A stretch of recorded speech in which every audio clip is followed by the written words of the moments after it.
Oi, preciosidade do Senhor, seja muito bem-vindo ao meu canal. Meu nome é Jéssica Cerqueira e eu estou aqui para semear boas sementes na sua vida, através de leitura diária e comunhão com Deus, tá bom? Estou aqui numa jornada onde eu estarei lendo 365 dias a palavra do Senhor, tá? A gente está hoje é o nosso 118º dia. Já são 118 dias lendo aqui a palavra. E nesse período nós já lemos no Velho Testamento Gênesis, Êxodo, Levíticos, Número, Deuteronômio e estamos no sexto livro agora, que é Juízes, além de Salmos e Provérbios, que a gente segue lendo o ano inteiro. E também no Novo Testamento já lemos Marcos. Não começa com Marcos, né? O Novo Testamento. E no Novo Testamento já lemos Mateus, Marcos e agora estamos em Lucas e daqui 2 dias, que é no nosso 120º dia, estaremos começando o livro de João. Então vamos começar a nossa leitura de hoje, tá bom? Com uma breve oração. Pai, obrigada, Senhor, por mais essa oportunidade de estar aqui lendo a Tua Palavra. Obrigada, Senhor, pela oportunidade de ter aqui esse ouvinte comigo, Senhor Jesus, acompanhando também essa jornada, Senhor, de leitura e conhecimento mais do Teu Espírito. Pai, fala conosco através dessa leitura. Abre, Senhor Jesus, os nossos caminhos, Senhor, para cada dia mais nos achegarmos a Ti. É o que eu te peço, Senhor, agora, em nome de Jesus. Amém. E hoje, no nosso 118º dia, vamos ler Juízes, capítulo 8, versículo 1 ao capítulo 9, versículo 21. Depois disse a Zeba e a Salmuna: Que homens eram o que matastes em Tabor? E disseram: Qual tu, tais eles eram, cada um na aparência, como os filhos de um rei. Então disse ele: Meus irmãos eram filhos de minha mãe. Vive o Senhor, que se os tivesseis deixado em vida, eu não vos mataria a vós. E disse a Jeté, seu primogênito: Levanta-te, mata-os. Porém o jovem não arrancou da sua espada, porque temia, porquanto ainda era jovem. Então disseram Zeba e Salmuna: Levanta-te tu e acomete-nos, porque qual homem, tal a sua valentia. Levantou-se, pois, Gideão e matou a Zeba e a Salmuna, e tomou as luetas que estavam no pescoço dos seus camelos. Gideão recusa governar, faz um efode e morre. Então os homens de Israel disseram a Gideão: Domina sobre nós, tanto tu como teu filho e o filho de teu filho, porquanto nos livraste da mão dos midianitas. Porém Gideão lhes disse: Sobre vós eu não dominarei, nem tampouco meu filho sobre vós dominará. O Senhor sobre vós dominará. E disse-lhes mais Gideão: Uma petição vos farei: dai-me cada um de vós os pendentes do seu despojo, porque tinham pendentes de ouro, porquanto eram ismaelitas. E disseram eles: De boa mente os daremos. E estenderam uma capa, e cada um deles deitou ali um pendente do seu despojo. E foi o peso dos pendentes de ouro que pediu 1.700 siclos de ouro, afora as luetas e as cadeias e as vestes de púrpura que traziam os reis dos midianitas, e afora as coleiras que os camelos traziam ao pescoço. E fez Gideão disso um efode e pô-lo na sua cidade, em Ofra. E todo Israel se prostituiu ali após ele, e foi por tropeço a Gideão e a sua casa. Assim foram abatidos os midianitas diante dos filhos de Israel, e nunca mais levantaram a sua cabeça. E sossegou a terra 40 anos nos dias de Gideão. E foi-se Jerubaal, filho de Joás, e habitou em sua casa. E teve Gideão 70 filhos que procederam dele, porque tinha muitas mulheres. E sua concubina, que estava em Siquém, lhe deu também um filho, e pôs-lhe o nome de Abimeleque. E faleceu Gideão, filho de Joás, numa boa velhice, e foi sepultado no sepulcro de seu pai Joás, em Ofra dos Abiesritas. E sucedeu que quando Gideão faleceu, os filhos de Israel se tornaram e se prostituíram após os Baalins, e puseram a Baal-berite por Deus. E os filhos de Israel se não lembraram do Senhor seu Deus, que os livrara da mão de todos os seus inimigos em redor, nem usaram de beneficência com a casa de Jerubaal, a saber, de Gideão, conforme todo o bem que ele usara com Israel.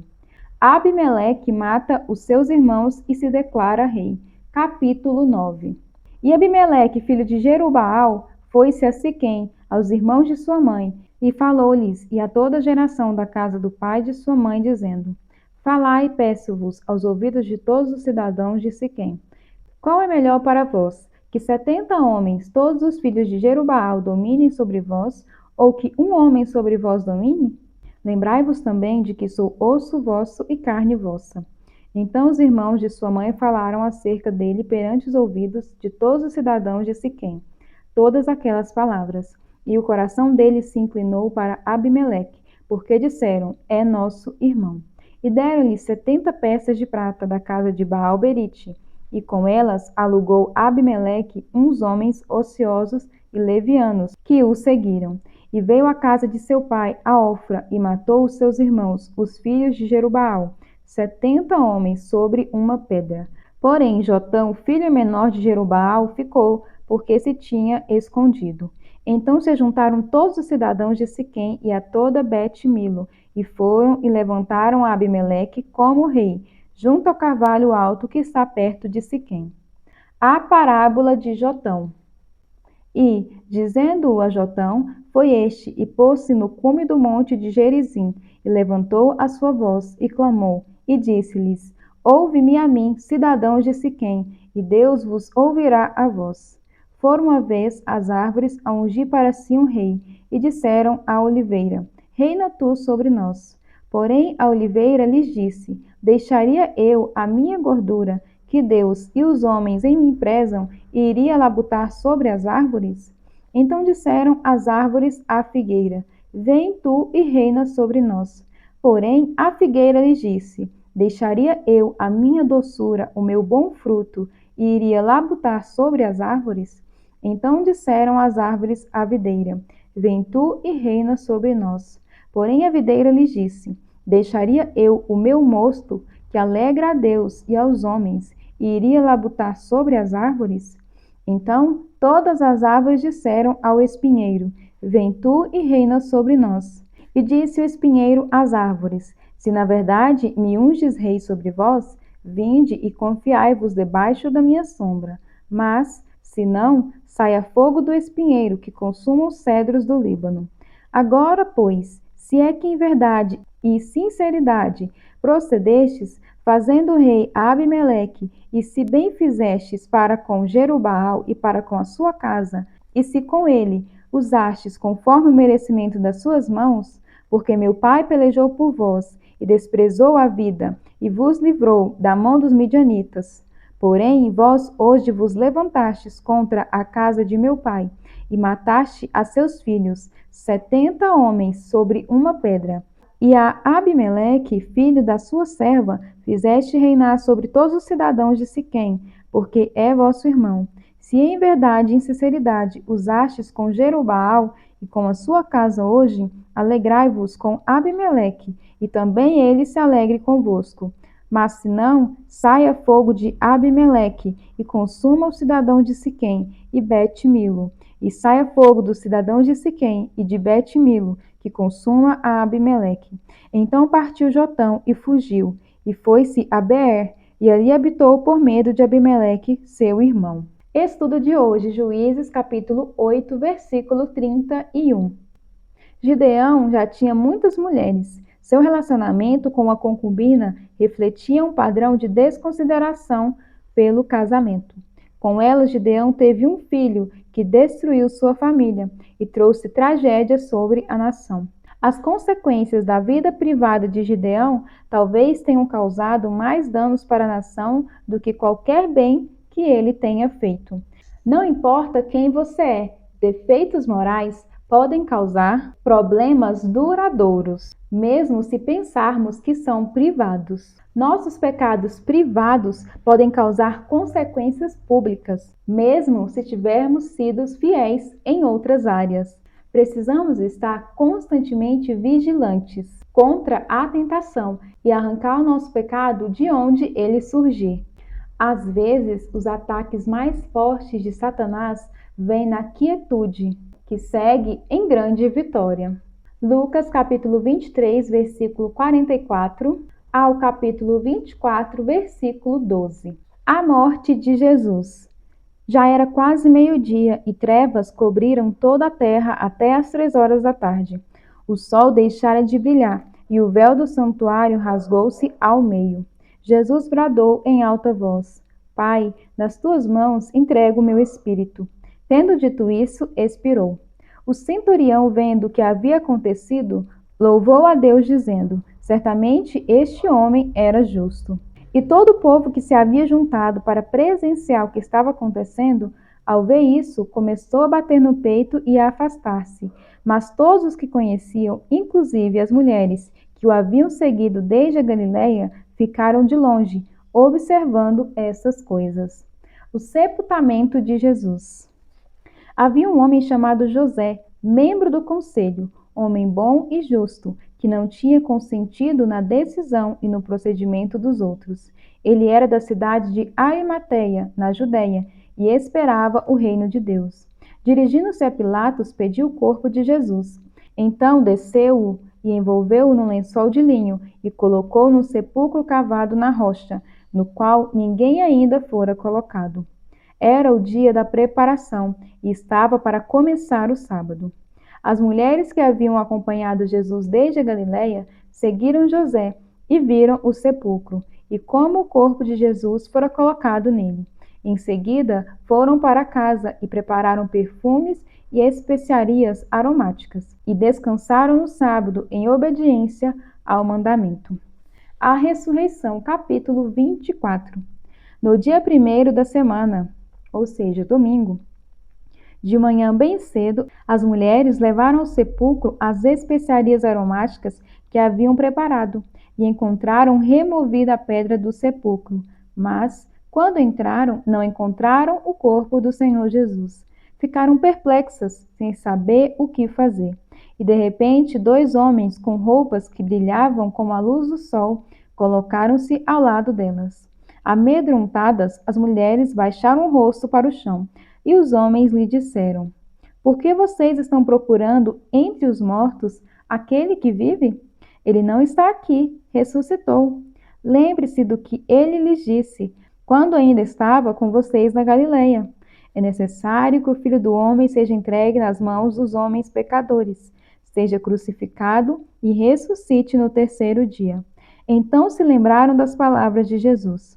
Quando voltaram do sepulcro, elas contaram todas essas coisas aos 11 e a todos os outros. As que contaram estas coisas aos apóstolos foram Maria Madalena, Joana e Maria, mãe de Tiago, e as outras que estavam com elas. Mas eles não acreditaram nas mulheres.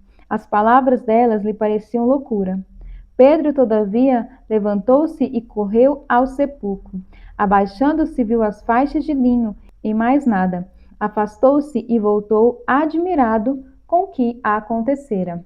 Estudo de hoje, Lucas capítulo 23, versículo 44. A escuridão cobriu toda a terra por aproximadamente 3 horas no meio do dia. Toda a natureza lamentou a tragédia da morte do Filho de Deus. Tendemos a pensar sobre a vida e a morte e a ressurreição de Cristo sob o aspecto de como beneficiam a humanidade. Mas a ressurreição de Jesus não é só uma garantia à redenção das pessoas. Sua ressurreição também prometia a redenção de toda a criação. Jesus veio como homem, porque o homem é o ápice da criação, em Gênesis capítulo 1, versículo 28. É por causa disso que, na esperança de que também a mesma criatura será libertada da servidão da corrupção, para a liberdade da glória dos filhos de Deus, em Romanos capítulo 8, versículo 21. Sendo assim, a morte e a ressurreição de Jesus é uma promessa de nova vida e nova criação para todo o universo. Ele é o Senhor sobre toda a criação e por meio da sua obra ele redimiu a todo o mundo. Orando os salmos. Humilhe-se na presença do Senhor. Separe tempo, pensamentos, prioridades, agenda, expectativas e seu próprio corpo a orar ao Deus Santo. Salmo capítulo 99. As grandezas do reino de Deus. Capítulo 99. O Senhor reina. Tremam as nações. Ele está entronizado entre os querubins. comova-se a terra. O Senhor é grande em Sião e mais elevado que todas as nações. Louve o teu grande nome, grande e tremendo, pois é santo. E a força do rei ama o juízo. Tu firmas a equidade, fazes juízo e justiça em Jacó. Exaltai o Senhor, nosso Deus, e prostrai-vos diante do escabelo de seus pés, porque ele é santo. Moisés e Arão, entre os seus sacerdotes, e Samuel, entre os que invocam o seu nome, clamavam ao Senhor, e ele os ouvia. Na coluna de uma nuvem lhes falava. Eles guardavam seus testemunhos e os estatutos que lhes dera. Tu os escutaste, Senhor, nosso Deus. Tu foste um Deus que lhes perdoaste, posto que vingador dos seus feitos. Exaltai ao Senhor, nosso Deus, e adorai-o no seu santo monte, porque o Senhor, nosso Deus, é santo. Provérbios, capítulo 14, versículo 9 e 10. Os insensatos zombam da ideia de reparar o pecado cometido, mas a boa vontade está entre os justos. Cada coração conhece a sua própria amargura, e não há quem possa partilhar a sua alegria.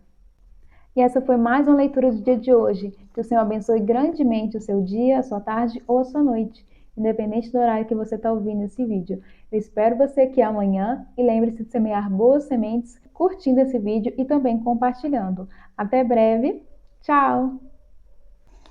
Agora eu vou ler, tá bom, gata? Desce, por gentileza. Vai deitar lá no chão, vai?